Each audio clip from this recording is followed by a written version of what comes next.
Hello students.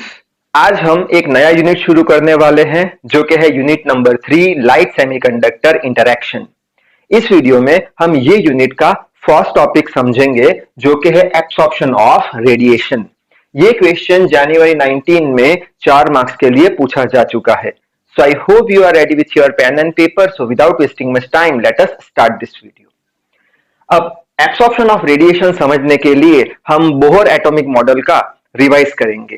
Bohr atomic model में हमने क्या देखा था कि हर एक एटम के पास एक न्यूक्लियस होता है जिसे हम सेंट्रल कोर बोलते हैं, जहां पे सारा का सारा मास कंसंट्रेटेड होता है। अब ये जो न्यूक्लियस है उसके आसपास इलेक्ट्रॉन अपनी फिक्स्ड एनर्जी लेवल पे रिवॉल्व करते रहते हैं। जैसे कि ये न्यूक्लियस के सबसे पास में जो इलेक्ट्रॉन है जो ये ऑर्बिट में रिवॉल्व कर रहा है उसका एनर्जी -13.5 इलेक्ट्रॉन वोल्ट के बराबर है।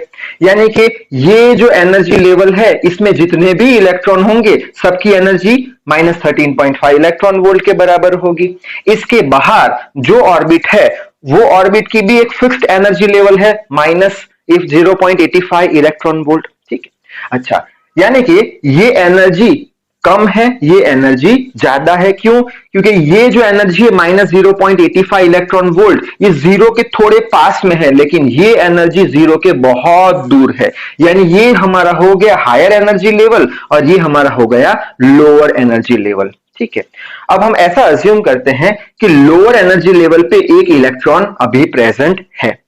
अब ये इलेक्ट्रॉन को अगर हम बाहर से कुछ एनर्जी देते हैं, ठीक है, इन फॉर्म ऑफ लाइट या फिर फोटोन भी आप बोल सकते हो। फोटोन यानी क्या कि लाइट जो है उसमें से फोटोन निकलते हैं, यानी photon is a form of light energy. यानी लाइट बोल लो या फोटोन बोल लो, दोनों एक ही बात है, क्योंकि अगर आप लाइट दे रहे हो, लाइट एनर्जी दे रहे हो, तो उसमें से फोटोन निकल रहे हैं इन फॉर्म ऑफ पार्टिकल। ठीक है, अब लाइट और फोटोन दोनों को हम रेडिएशन बोल सकते हैं। रेडिएशन यानी क्या? लाइट एनर्जी जिसमें से फोटोन निकलते हो। तो अगर हम ये जो लोअर एनर्जी लेवल पे ये जो इलेक्ट्रॉन बैठा है उसे अगर हम कुछ एनर्जी दे, तब क्या होगा? ये इलेक्ट्रॉन जो है वो एनर्जी को एब्सॉर्ब कर लेगा। एनर्जी को एब्सॉर्ब करने के बाद ये इलेक्ट्रॉन एक्साइटेड हो जाएगा और ये इलेक्ट्रॉन लोअर एनर्जी लेवल पे से हायर एनर्जी लेवल पे जंप कर जाएगा। ठीक है, यानी यहां पे क्या हुआ? इलेक्ट्रॉन ने लोअर एनर्जी लेवल पे कुछ रेडिएशन को एब्सॉर्ब किया और हायर एनर्जी लेवल पे जंप कर गया, जिसे हम बोलेंगे एब्सॉर्प्शन ऑफ रेडिएशन। यानी कि अगर इलेक्ट्रॉन को लोअर एनर्जी लेवल से हायर एनर्जी लेवल पे जंप करना है, तब इलेक्ट्रॉन को लोअर एनर्जी लेवल पे कुछ रेडिएशन का एब्सॉर्ब करना पड़ेगा, जिसे हम बोल देंगे एब्सॉर्प्शन ऑफ रेडिएशन। और अच्छे से समझते हैं, सपोज करते हैं ये जो हमारा लोअर एनर्जी लेवल है उसे हम E1 बोल देंगे। अब ये लोअर एनर्जी लेवल को हम ग्राउंड लेवल एनर्जी भी बोलते हैं, तो यहां पे लिखा है ग्राउंड लेवल एनर्जी या ग्राउंड स्टेट एनर्जी भी हम बोल सकते हैं। और ये हमारा E2 हो गया हायर एनर्जी लेवल, ये E2 हो गया हायर एनर्जी लेवल, इसे हम एक्साइटेड स्टेट एनर्जी लेवल भी बोलते हैं, एक्साइटेड स्टेट एनर्जी लेवल भी बोल सकते हैं। तो ये दोनों एनर्जी लेवल मैंने ऐसे खोल के सीधे करके यहां पे बना दिए। अच्छा, फिलहाल हमारा इलेक्ट्रॉन कहां है? लोअर एनर्जी लेवल पे, तो ये रहा लोअर एनर्जी लेवल, तो यहां पे लोअर एनर्जी लेवल पे ये इलेक्ट्रॉन प्रेजेंट है। ठीक है, अब ये इलेक्ट्रॉन जो ग्राउंड स्टेट में प्रेजेंट है उसे हम क्या देंगे? उसे हम फोटोन देंगे या लाइट देंगे या रेडिएशन देंगे, कुछ भी बोल लो, तो हम बोलेंगे फोटोन देंगे। तो यहां से मैंने बोला था फोटोन क्या है? पार्टिकल है। लाइट अगर आप दोगे, लाइट एनर्जी दोगे, तो उसमें क्या निकलेगा?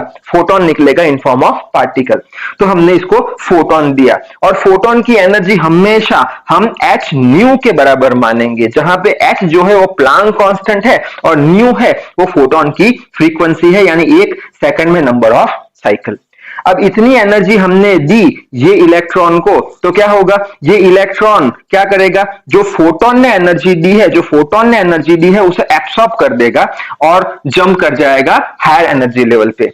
ठीक है, तो अब इस पे से ये डायग्राम पे आ जाते हैं। यहां पे हम फोटोन ने इसे एनर्जी दी, इलेक्ट्रॉन ने एब्सॉर्ब कर ली और एक्साइटेड स्टेट में पहुंच गया या फिर हाई एनर्जी लेवल पे पहुंच गया। तो यहां पे अब इलेक्ट्रॉन आ गया, तो क्या लिखा है? Electron jumps to excited state, ये excited state after absorbing photon energy. ठीक है।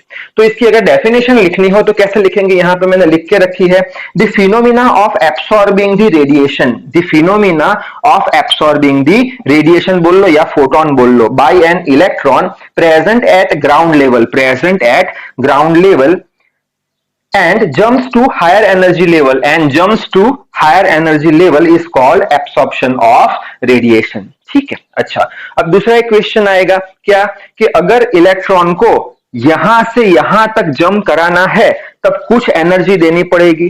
कितनी एनर्जी देनी पड़ेगी, तो हम बोलेंगे अगर इलेक्ट्रॉन को यहां से यहां तक जंप कराना है तब हमें इतनी एनर्जी देनी पड़ेगी, ये दोनों के डिफरेंस जितनी एनर्जी देनी पड़ेगी। E2 हायर है, E1 लोअर है, तो हम बोलेंगे E2 minus E1, E2 minus E1 जितनी अगर आप एनर्जी दोगे तब जाके ये इलेक्ट्रॉन ग्राउंड स्टेट से हायर एनर्जी लेवल पे पहुंच जाएगा रेडिएशन का एब्सॉर्ब करके। तो कितनी रेडिएशन देनी पड़ेगी, तो हम बोलेंगे h न्यू के बराबर उसे एनर्जी देनी पड़ेगी। h न्यू के बराबर जो एनर्जी होगी वो E2 माइनस E1 के बराबर होगी।